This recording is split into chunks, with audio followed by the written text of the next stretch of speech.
நம்முடைய ஆண்டவராகிய இயேசு கிறிஸ்துவினுடைய கிருபை, இரக்கம், சமாதானம் உங்களோடு கூட இருப்பதாக இயேசு கிறிஸ்துவின் நாமத்தில் உங்களை வாழ்த்துகிறேன். இந்த நாளில் நம்முடைய தியானத்திற்காக என்னாகமத்தின் புஸ்தகம் 11ஆம் அதிகாரம் 34வது வசனத்தை வாசிக்கிறேன். இச்சித்த ஜனத்தை அங்கே அடக்கம் பண்ணினதினால் அந்த ஸ்தலத்துக்கு கிப்ரோத் அத்தாவா என்று பெயரிட்டான். எகிப்தின் அடிமைத்தனத்தினின்று விடுதலையாக்கப்பட்ட இஸ்ரவேல் ஜனங்களை கர்த்தருடைய தாசனாகிய மோசே வழிநடத்தி வந்தான்.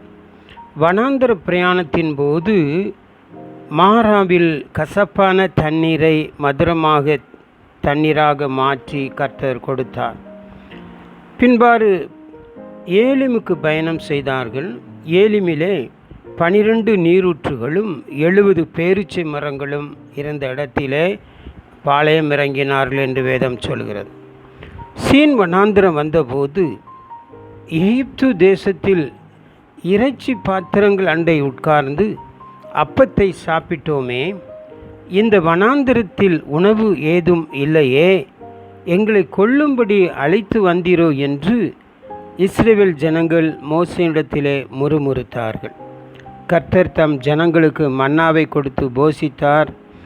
ஆனால் அவர்கள் அதில் மேல் திருப்தியாயிருக்கவில்லை.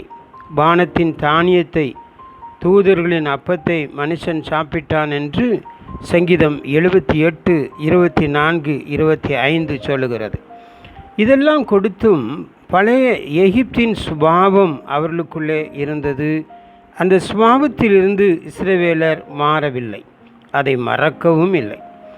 எகிப்தின் அடிமைத்தனத்தில் அவர்கள் அடைந்த வேதனை, உபத்திரவம், நெருக்கம், ஒடுக்கப்பட்ட சூழ்நிலை, இவைகள் எல்லாவற்றையும் மறந்து போனார்கள். அவர்களுக்குள் இருந்த பல ஜாதியான அந்நிய ஜனங்கள் மிகுந்த இச்சையுள்ளவர்களானார்கள். இஸ்ரவேல் புத்திரரும் திரும்ப அழுது, நமக்கு இறைச்சியை புசிக்க கொடுப்பவர் யார்? நாம் எகிப்திலே கிரயமில்லாமல் சாப்பிட்ட மச்சங்களையும் வெள்ளரிக்காய்களையும் கொம்மட்டிக்காய்களையும் கீரைகளையும் வெங்காயங்களையும் வெள்ளைப்புண்டுகளையும் நினைக்கிறோம் என்று என்னாகமம் 11:4-5 சொல்கிறது. அவர்களுக்கு கர்த்தர் வானத்திலிருந்து கொடுத்த மன்னா அவர்களுக்கு வெறுப்பாகிவிட்டது. பிரியமானவர்களே, பிரியமான தேவனுடைய பிள்ளைகளே, இன்றைக்கு இருக்கும் கிறிஸ்தவர்களும் தேவன் தரும் வேத மன்னாவின் மீது விருப்பமில்லாதவர்களாக இருக்கிறார்கள். தேவன் தரக்கூடிய நன்மைகளின் மீது அவர்களுக்கு ஆசை இல்லை. ஆனால் உலக பிரகாரமான இச்சைகள், உலக இன்பங்கள், பல்வேறு விதமான சரீர இச்சைகளின் பேரில் நாட்டம் கொண்டவர்களாக நாம் வாழ்ந்து கொண்டிருக்கிறோம். சங்கீதம் 78, 29 31ஆம் வசனத்தை வரை வாசித்து பாருங்கள். அவர்கள் இச்சித்ததை அவர்களுக்கு கொடுத்தார். அவர்கள் தங்கள் இச்சையை வெறுக்கவில்லை. அவர்களுடைய போஜனம் அவர்கள் வாயில் இருக்கும்போதே தேவ கோபம் அவர்கள் மேல் எழும்பி அவர்களில் கொளுத்தவர்களை சங்கரித்து இஸ்ரவேலில் விசேஷித்தவர்களை மடிய பண்ணிற்று. என்னாகமம் 11:33.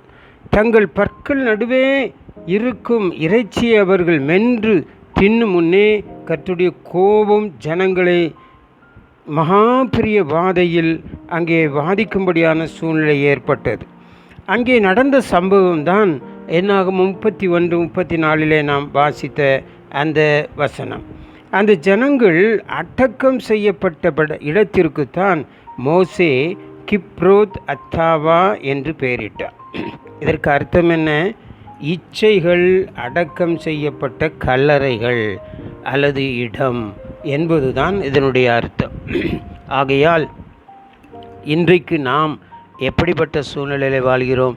எண்ணத்தை உண்போம், எண்ணத்தை குடிப்போம் என்று நம்முடைய ஜீவனுக்காகவும், எண்ணத்தை உடுப்போம் என்று நம்முடைய சரீரத்துக்காகவும் கவலைப்பட்டு கொண்டிருக்கிறோமா? மத்தேயு 6:25-32 இதைத்தானே சொல்லுகிறது. இவைகளெல்லாம் தேவன் நமக்கு வேண்டியவைகள் என்று பரமபிதா அறிந்திருக்கிறார். ஆனால் நாம் அவைகளையே நாடி தேடுகிறோம், தேவனை மறந்துவிட்டோம். கலாத்தியர் 5:24 சொல்கிறது, கிறிஸ்துவர்கள் தங்கள் மாம்சத்தையும் அதன் ஆசை இச்சைகளையும் சிலுவையில் அறைந்திருக்கிறார்கள். இல்லாவிட்டால், நாம் அவைகளை சிலுவையில் அறையாவிட்டால், நம்முடைய உலக இச்சைகளை ஆசைகளை சிலுவையில் அறையாவிட்டால் நம்மையே அது சாகடித்து விடும். அதுதான் கிப்ரோத் அத்தாவா என்கிற சூழ்நிலையை நம்முடைய வாழ்க்கையில் உருவாக்கிவிடும். பிரியமானவர்களே, பகையோடு இருக்கும் கொழுத்த எருதின் கரியை பார்க்கிலும் சிநேகத்தோடு இருக்கும் இலைக்கரியை நல்லது என்று சொல்லி நீதிமொழி 15:16 சொல்கிறது. வெறும் உலக பிரகாரமான உணவின் மீது ஆசையை வைத்து என்ன பயன்? தேவையானதை ஆண்டவர் தருகிறார். எல்லா விதமான சரீர இச்சைகளையும் விட்டு விலக வேண்டும். இல்லாவிட்டால் இந்த இஸ்ரவேல் ஜனங்களின் வாழ்வில் அடையாளமாக இருந்த கிப்ரோத் அத்தாவா நம்முடைய வாழ்க்கையின் அடையாளமாக மாறிப்போகும். அருமையானவர்களே, தேவன் தமது கட்டளைகளில் சொல்லப்பட்டிருக்கிறபடி இச்சியாதிருப்பாயாக என்கிற அந்த கட்டளைகளை நாம் கை கொள்வோம். பிறனுக்குள்ளே யாது என்று இச்சியாதிருப்பாயாக என்று கர்த்தர் சொன்ன கட்டளைகளை கேட்டு நடப்போம். கண்களின் இச்சைகள், சரீரத்தின் இச்சைகள், ஜீவனத்தின் பெருமைகளை விட்டு நாம் வாழ்வோம் என்று சொன்னால் ஆண்டவர் நமக்கு ஆசீர்வாதங்களை வைத்திருக்கிறார். அதை நாம் பெற்றுக்கொள்வோம். தேவ கிருபையை நாடுவோம். கர்த்தர் நமக்கு சகல விதத்திலும் உதவி செய்வாராக. ஆமீன், ஆமீன், ஆமீன்.